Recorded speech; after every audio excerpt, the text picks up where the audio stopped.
It's really gratifying. I think, you know, I am a big reader and I'm also a big film goer. And I think as a reader and as a film goer and as an author, it's you all want the same thing out of an adaptation of a book that you love, which is that you want that same experience. You want those characters, you want to see them alive, you want those feelings you had when reading the book, and I think that the movie does that. I think the movie gives you the emotional experience of the book. I think the characters feel very much like the characters from the book, and then there's the music and things like that, which the book can only do so much. This film is a musical. It's got the cello, it's got Adam's band, it's got Denny's band. All of that is just fantastic. So I personally was really proud of it as the author, but also just as somebody who likes to go to see movies. Like, this is the kind of movie I want to see.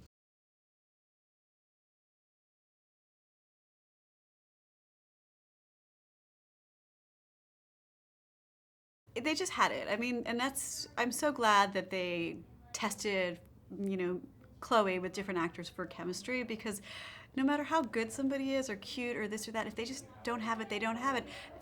The minute you see their audition tape together, it's like they both light up. And that doesn't mean they're gonna go and like fall in love in real life. They didn't.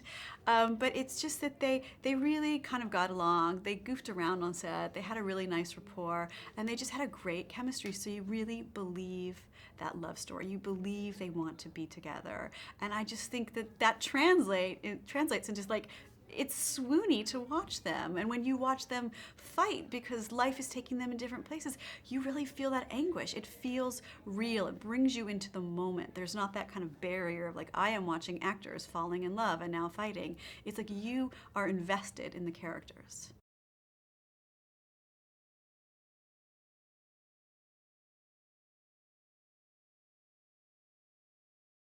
I didn't even realize I had made it its own character until people read the book after, like, wow, there's so much music. And I'm like, oh, wow, I really kind of name dropped a lot of bands. It's a little obnoxious there. And then I realized even the characters, the way they speak, it was a musical. Like, Mia describes things in musical terms, which is when you're in a character's head and they're a musician, you kind of do that. It was one of my favorite things about the film is the music, because there's only so much you can ever do on a page. And RJ is a music lover, and he understood this from so many different angles. And so seeing the music come alive, seeing, just even from the opening scene where the family has like music on and they're getting ready to go to school, and Mia practicing her etudes and getting better as a cellist, and her beautiful Juilliard audition scene, and then Adam seeing going from this grungy little club to bigger clubs to really a band on the rise. It all felt great. And the music, like when I saw some of those scenes shot, I couldn't get the songs out of my head. Like they were earworms. They just kept humming them. So I'm really excited for the soundtrack to come out.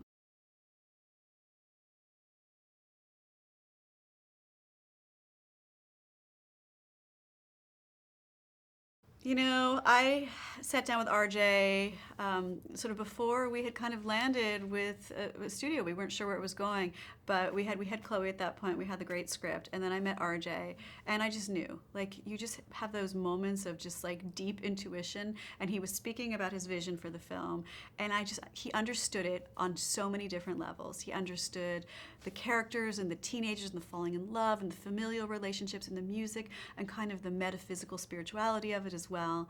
And at that moment, I knew it was going to get made, and I knew that he was going to make it beautifully. So it's a nice moment to kind of find somebody like that who you just kind of get that gut reaction. And there's a few things in life I love more than being right, and I was right.